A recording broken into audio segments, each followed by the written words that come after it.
আসসালামু আলাইকুম। আজকের ভিডিওতে শেয়ার করব হচ্ছে আপনারা কিভাবে ব্লাউজের পট্টি কাটিং করবেন। ঠিক আছে, আমি আরমহলের কাপড়গুলোকে বসালাম, একটা কাপড় বড় করে বসালাম, একটা কাপড় ছোট করে বসালাম। বড় কাপড়টা বসালাম কারণ হচ্ছে এটা কিন্তু পিছনের সাইডে, এটা একটা সেলাই দিতে হবে, আর ছোট কাপড়টা হচ্ছে সামনের সাইডের জন্য। ঠিক আছে, আমার মতো এইভাবে করে আপনারাও ব্লাউজের পট্টিগুলো কাটিং করে নেবেন। এরপর 1.5 ইঞ্চি চওড়া করে আমি আরও দাগ দিয়ে দিচ্ছি।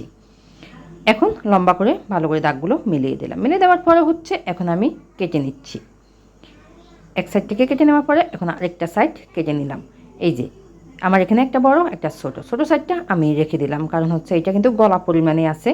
আর পিছনের সাইডটা আমি সেলাই করে নিলাম, সুন্দর করে সেলাই করে নিয়ে খুলে নিলাম। এরপর হাতের সাহায্যে একটু ফিনিশিং করে দিলাম। এখন সমান বরাবর ধরে এই যে আমি বসিয়ে সেলাই করে নিচ্ছি।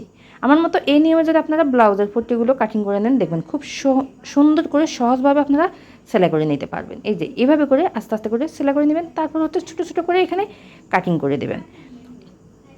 কাটিং করার সময় খেয়াল করবেন আপনার যে সেলাইটা দিয়েছেন ওইটা যেন কাটা না লাগে। ঠিক আছে, এরপর হচ্ছে পট্টির কাপড়ের উপরে আমি একটা সাব সেলাই দিয়ে দিচ্ছি। সাব সেলাইটা দেওয়ার পরে হচ্ছে আমি এই যে এইভাবে করে চিকন করে একটা সেলাই দিয়ে দিচ্ছি। আমি যেভাবে পট্টিগুলো সেলাই করি ওইভাবে আপনাদের দেখিয়ে দিচ্ছি। এই যে আমার বাম হাতের আঙুলের দিকে একটু খেয়াল করেন, এভাবে করে একটু হালকা করে ধরলে আপনার এই যে পট্টির কাপড়টা ফিনিশিংভাবে আপনি সেলাই করতে পারবেন। তো আশা করি আজকের ভিডিওটা ভালো লেগেছে। আবারও দেখা হবে নেক্সট ভিডিওতে। আসসালামু আলাইকুম।